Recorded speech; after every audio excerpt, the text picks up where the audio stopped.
Hi hello ನಮಸ್ಕಾರ. ನನ್ನ ಮತ್ತೊಂದು ವಿಡಿಯೋಗೆ ಎಲ್ರಿಗೂ ಸ್ವಾಗತ. ಇವತ್ತು ನಾನು ಸಿಂಪಲ್ ಆಗಿ ಮಾವಿನಕಾಯಿ ಚಿತ್ರಾನ್ನ ಮಾಡೋದು ಹೇಗೆ ಅಂತ ತೋರಿಸ್ತಿದ್ದೀನಿ. ಮೊದಲು ಇಲ್ಲಿ ಒಂದು ಪಾತ್ರೆನ ಬಿಸಿಗೆ ಇಟ್ಕೊಂಡು ಅದಕ್ಕೆ ಒಂದು 2ರಿಂದ 3 ಸ್ಪೂನಷ್ಟು ಎಣ್ಣೆನ ಹಾಕ್ತಿದ್ದೀನಿ. ಎಣ್ಣೆ ಹಾಕಾದ್ಮೇಲೆ ನಾನು ಕಡಲೆ ಬೀಜನ ಹಾಕಿ ನೀಟಾಗಿ ಫ್ರೈ ಮಾಡ್ಕೊತಿದ್ದೀನಿ. ಅದು ನೀಟಾಗಿ ಫ್ರೈ ಆದ್ಮೇಲೆ ನಾನು ಇಲ್ಲಿ ಅದನ್ನ ಒಂದು ಬೌಲ್ಗೆ ಎತ್ತಿಟ್ಕೊತಾ ಇದ್ದೀನಿ. ಈ ತರ ನಾವು ಎತ್ತಿಟ್ಕೊಳ್ಳೋದ್ರಿಂದ ತುಂಬಾ ಚೆನ್ನಾಗೂ ಇರುತ್ತೆ. ಚಿತ್ರಾನ್ನದಲ್ಲಿ ಕ್ರಿಸ್ಪಿ ಕ್ರಿಸ್ಪಿ ಆಗಿ ಕಡಲೆ ಬೀಜ ಸಿಗ್ತಾ ಇರೋದ್ರಿಂದ ಒಂಥರ ಟೇಸ್ಟ್ ತುಂಬಾನೇ ಚೆನ್ನಾಗಿರುತ್ತೆ. ಹಾಗಾಗಿ ಅದೇ ಬಾಣಲಿಗೆ ನಾನು ಇಲ್ಲಿ 1 ಸ್ಪೂನ್ ಅಷ್ಟು ಜೀರಿಗೆ ಹಾಗೇನೆ ಸಾಸಿವೆನ ಹಾಕಿದ್ದೀನಿ. ಅದಾದ್ಮೇಲೆ ಇಲ್ಲಿ ನಾನು 2 ಸ್ಪೂನ್ ಅಷ್ಟು ಉದ್ದಿನ ಬೇಳೆನ ಹಾಕ್ತಿದ್ದೀನಿ. ಹಾಗೆ ಸ್ವಲ್ಪ ಕಡಲೆಬೇಳೆ ಕೂಡ ಹಾಕ್ತಿದ್ದೀನಿ. ಎರಡನ್ನೂ ಹಾಕಿ ನೀಟಾಗಿ ಫ್ರೈ ಮಾಡ್ಕೊಂಡಾದ್ಮೇಲೆ ನಾವು ಹೆಚ್ಚಿಟ್ಕೊಂಡಿರುವಂತ ಹಸಿಮೆಣಸಿನಕಾಯಿ ಕೂಡ ಹಾಕಿ ಒಂದು 3ರಿಂದ 4 ನಿಮಿಷ ಅದನ್ನು ಕೂಡ ನೀಟಾಗಿ ಫ್ರೈ ಮಾಡ್ಕೋಬೇಕು.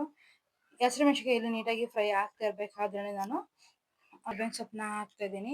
ಕರ್ಬೇವಿನ ಸೊಪ್ಪನ್ನ ನೀವು ಮಧ್ಯದಲ್ಲೇ ಹಾಕೊಂಡು ನೀಟಾಗಿ ಫ್ರೈ ಮಾಡ್ಕೊಳ್ಳಿ. ಏನಕ್ಕೆ ಕರ್ಬೇವಿನ ಸೊಪ್ಪು ಮಧ್ಯದಲ್ಲಿ ಹಾಕ್ತಿದ್ದೀನಿ ಅಂದ್ರೆ ಕರ್ಬೇವಿನ ಸೊಪ್ಪು ಫುಲ್ಲು ಅದು ಎಣ್ಣೆಲಿ ಕರ್ದೋಗ್ಬಿಡುತ್ತೆ. ಅದಕ್ಕೋಸ್ಕರ ಮಧ್ಯದಲ್ಲಿ ಹಾಕ್ತಿದ್ದೀನಿ ಅಷ್ಟೇನೆ.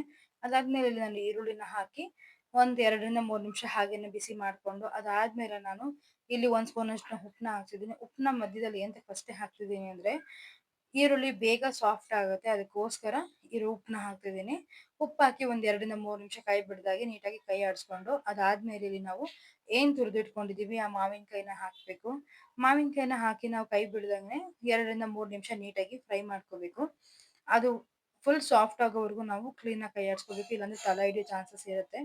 ಹಾಗಾಗಿ ಅದಾದ್ಮೇಲೆ ಇಲ್ಲಿ ನಾನು ಕಾಫಿ ಗ್ಲಾಸಲ್ಲಿ 1 ಗ್ಲಾಸ್ ಅಷ್ಟು ಸ್ವಲ್ಪ ನೀರನ್ನ ಹಾಕಿ ಒಂದ್ 2ರಿಂದ 3 ನಿಮಿಷ ಅದನ್ನ ನೀಟಾಗಿ ಬಿಸಿ ಮಾಡ್ಕೊತಾ ಇದ್ದೀನಿ. ಅದಾದ್ಮೇಲೆ ನಾವು ತುರ್ಕೊಂಡಿರುವಂತ ತೆಂಗಿನಕಾಯಿನ ಹಾಕ್ಬಿಟ್ಟು ಒಂದ್ 2ರಿಂದ 3 ನಿಮಿಷ ಅದನ್ನ ಕ್ಲೀನ್ ಆಗಿ ಕೈ ಆಡಿಸ್ಕೊತಾ ಇದ್ದೀನಿ. ತೆಂಗಿನಕಾಯಿನ ಒಂದ್ 2ರಿಂದ 1 ನಿಮಿಷ ಕೈ ಆಡಿಸ್ಕೊಳ್ಳೋದ್ರಿಂದ ಅದ್ರಲ್ಲಿ ಏನು ತೆಂಗಿನೆಣ್ಣೆ ಅಂಶ ಇರುತ್ತೋ ಅದು ಕೂಡ ಇಳ್ಕೊಳ್ಳುತ್ತೆ. ಅದಾದ್ಮೇಲೆ ಇಲ್ಲಿ ನಾನು ಅರಿಶಿನ ಪುಡಿನ ಹಾಕ್ತಿದ್ದೀನಿ. ಅದ್ರ ಜೊತೆಗೇನೆ ಸ್ವಲ್ಪ ಉಪ್ಪನ್ನ ಹಾಕಿ ಕ್ಲೀನ್ ಆಗಿ ಅದನ್ನ ಕೈ ಆಡಿಸ್ಕೊತಾ ಇದ್ದೀನಿ. ಅದು ಒಂದು 5ರಿಂದ 10 ನಿಮಿಷ ಕ್ಲೀನ್ ಆಗಿ ಬಿಸಿ ಮಾಡ್ಕೋಬೇಕು. ಅಂದ್ರೆ ಕುದಿಸ್ಕೋಬೇಕು. ಕುದ್ದಾಗ ಉಪ್ಪು ಖಾರ ಎಲ್ಲ ಚೆನ್ನಾಗಿ ಹದವಾಗಿ ಹಿಡಿದಿರುತ್ತೆ. ಅದಾದ್ಮೇಲೆ ಇಲ್ಲಿ ನೋಡಬಹುದು ಎಷ್ಟು ಚೆನ್ನಾಗಿ ನಮ್ದು ಮಾವಿನಕಾಯಿ ಚಿತ್ರಾನ್ನ ಗೊಜ್ಜು ರೆಡಿ ಆಗಿದೆ ಅಂತ. ಅದಾದ್ಮೇಲೆ ಇಲ್ಲಿ ನಾನು ಲಾಸ್ಟ್ ಅಲ್ಲಿ ಕೊತ್ತಂಬರಿ ಸೊಪ್ಪನ್ನ ಕೂಡ ಹಾಕಿದ್ದೀನಿ. ಅದನ್ನ ಹಾಕಿ ಒಂದ್ 2 ನಿಮಿಷ ಕೈ ಆಡಿಸ್ಕೊಂಡು ಏನ್ ನಾವು ಕರ್ದಿಟ್ಕೊಂಡಿದ್ವಿ ಅಂತ ಕಡಲೆ ಬೀಜನ ಕೂಡ ಹಾಕಿ ಇಲ್ಲಿ ನಾನು ಅದನ್ನ ಕೂಡ ಈ ಗೊಜ್ಜಿಗೆ ಮಿಕ್ಸ್ ಮಾಡ್ತಿದ್ದೀನಿ. ಅದಾದ್ಮೇಲೆ ನೀವು ಕಡಲೆ ಬೀಜನ ಹಾಕಿ ನೀಟಾಗಿ ಮಿಕ್ಸ್ ಮಾಡಾದ್ಮೇಲೆ ನಾವು ಇದನ್ನ ಅನ್ನದ ಜೊತೆ ಕಲ್ಸ್ಕೊಟ್ರೆ ತುಂಬಾನೇ ಚೆನ್ನಾಗಿರುತ್ತೆ ಟೇಸ್ಟ್ ಕೂಡ. ನೀವು ಒಂದ್ಸಲ ಮಾಡಿ ಟ್ರೈ ಮಾಡಿ ಹೇಗಿದೆ ಅಂತ ಕಮೆಂಟ್ ಮಾಡಿ.